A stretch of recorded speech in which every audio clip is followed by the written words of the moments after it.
ಸುಮಾರು ಜನ ಹತ್ರ ಇನ್ವೆಸ್ಟ್ಮೆಂಟ್ಸ್ ಇರುತ್ತೆ, ಎಲ್ಲ ಇನ್ವೆಸ್ಟ್ಮೆಂಟ್ ತೊಗೊಂಬಂದು ಟ್ರೇಡಿಂಗಿಗೆ ಹಾಕಿ ಲಾಸ್ ಆಗ್ತಿದ್ದಾರೆ. ಸೊ ನಾವೀಗ ಇನ್ವೆಸ್ಟ್ಮೆಂಟಿಂದ ಲಾಸ್ ಆಗ್ತಿದ್ದೀವಿ, ಏನು ಮಾಡಬೇಕು ಅಂತ ಒಂದಿಷ್ಟು ನನಗೆ ಕಮೆಂಟ್ಸ್ ಬಂದಿತ್ತು. ಅವರಿಗೆಲ್ಲ ನಾನು ಸಜೆಷನ್ ಮಾಡೋದು SIP ಮಾಡಿ ಅಂತ. SIPನ ಯಾವ ಥರ ಮಾಡೋದು, ಯಾವುದ್ರಲ್ಲಿ ಮಾಡೋದು ತೋರಿಸ್ಕೊಡ್ತೀನಿ ನೋಡಿರಿ. ಈಗ ಕ್ರೋಮಲ್ಲಿ ಮನಿ ಕಂಟ್ರೋಲ್ ಅನ್ನೋ ವೆಬ್ಸೈಟ್ನ ಓಪನ್ ಮಾಡ್ಕೊಳ್ರಿ.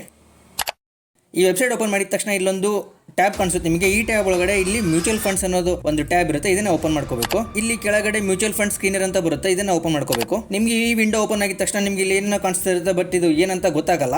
ಕ್ರಿಸಿಲ್ ರೇಟಿಂಗ್ ಏನು ಅಂತಂದ್ರೆ ಟೋಟಲ್ ಮಾರ್ಕೆಟ್ ಕ್ಯಾಪ್ ಎಷ್ಟಿದೆ, ಆಮೇಲೆ ಇವ್ರದ್ದು ಹೆಲ್ತ್ ಹೆಂಗಿದೆ ಅನ್ನೋದ್ರ ಮೇಲೆ ಈ ರೇಟಿಂಗ್ಗಳನ್ನು ಕೊಟ್ಟಿರ್ತಾರೆ.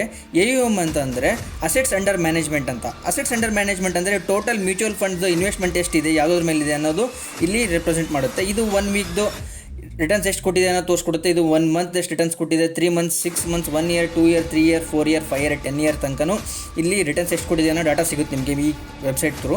ಇದರೊಳಗಡೆ ನೀವು ಯಾವುದು ಸೆಲೆಕ್ಟ್ ಮಾಡಬೇಕನ್ನೋದಪ್ಪ ಅಂದರೆ 5 ರೇಟಿಂಗ್ ಇರೋದನ್ನು ಸೆಲೆಕ್ಟ್ ಮಾಡ್ಕೋಬೇಕು. AUM ಅಲ್ಲಿ ಅಸೆಟ್ಸ್ ಅಂಡರ್ ಮ್ಯಾನೇಜ್ಮೆಂಟ್ ಅಂತಿದೆಯಲ್ಲ, ಇದರೊಳಗಡೆ ಅಬೌವ್ 20,000 crores ಇರೋದನ್ನು ಸೆಲೆಕ್ಟ್ ಮಾಡ್ಕೋಬೇಕು. ರಿಟರ್ನ್ಸ್ ಅರೌಂಡ್ 3 ಇಯರ್ಸ್ಗೆ ಒಂದು 25% ಅಬೋವ್ ಇರೋದನ್ನು ಸೆಲೆಕ್ಟ್ ಮಾಡ್ಕೋಬೇಕು. ಇದರಲ್ಲಿ ಎಲ್ಲ ಡಾಟಾ ನಿಮಗೆ ಸಿಗುತ್ತೆ. ಈ ಡಾಟಾ ಮುಖಾಂತರ ನೀವು SIP ಸ್ಟಾರ್ಟ್ ಮಾಡ್ಕೊಂಡು ಆಮೇಲೆ ಟ್ರೇಡಿಂಗ್ ಬಗ್ಗೆ ನಾಲೆಜ್ ಗೇನ್ ಮಾಡ್ಕೊಂಡು ತಿರ್ಗಾ ನೀವು ಟ್ರೇಡಿಂಗ್ ಸ್ಟಾರ್ಟ್ ಮಾಡ್ಕೋಬೋದು.